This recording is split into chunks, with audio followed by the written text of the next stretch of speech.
Welcome to the heart of the Kent countryside, where time stands still and history whispers from ancient stone walls. Today, we're soaring over Hever Castle, a 13th century gem steeped in romance, power, and intrigue. So buckle up and enjoy this aerial journey through nearly 700 years of English history. Hever Castle's story begins in 1270. Built as a country house before being fortified with battlements, a gatehouse, and a broad defensive moat. But its true fame arrived in the 15th century, when it became the seat of the Boleyn family. In 1462, Hever passed to Thomas Boleyn, who would raise his daughter Anne here, the future queen who would forever change the course of English history.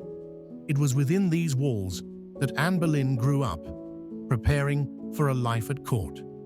In her early 20s, she caught the eye of King Henry VIII, igniting a royal love affair that spiraled into obsession. Desperate to marry Anne, Henry broke from the Catholic Church when the Pope refused to annul his first marriage. This led to the English Reformation and the creation of the Church of England.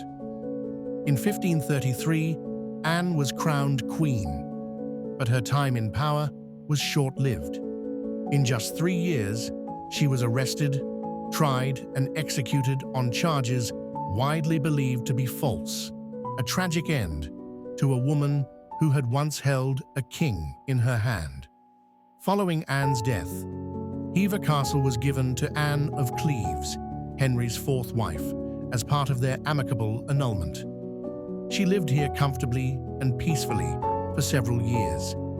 Over the centuries, the castle changed hands many times, passing through the Waldegraves, the Humphreys, and the Meade Waldos, each adding their own chapters to the story of Hever.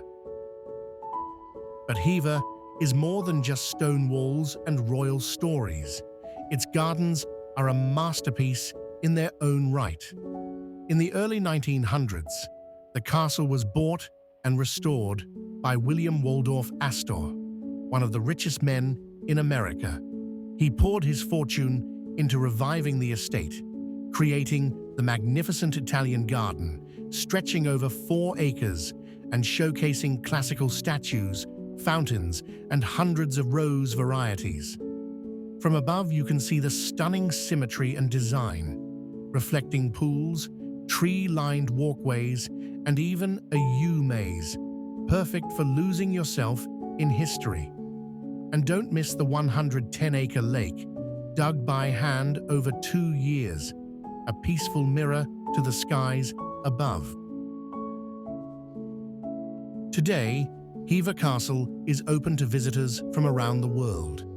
It offers a glimpse into Tudor life, with rooms preserved just as they might have looked in Anne Boleyn's day.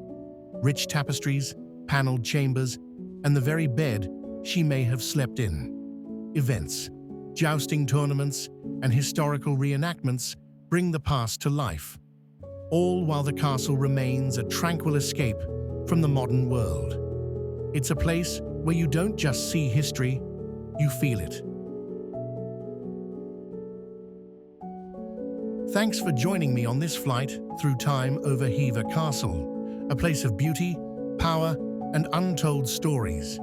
If you enjoyed the view, don't forget to like, comment, and subscribe for more drone journeys through the world's most iconic landmarks.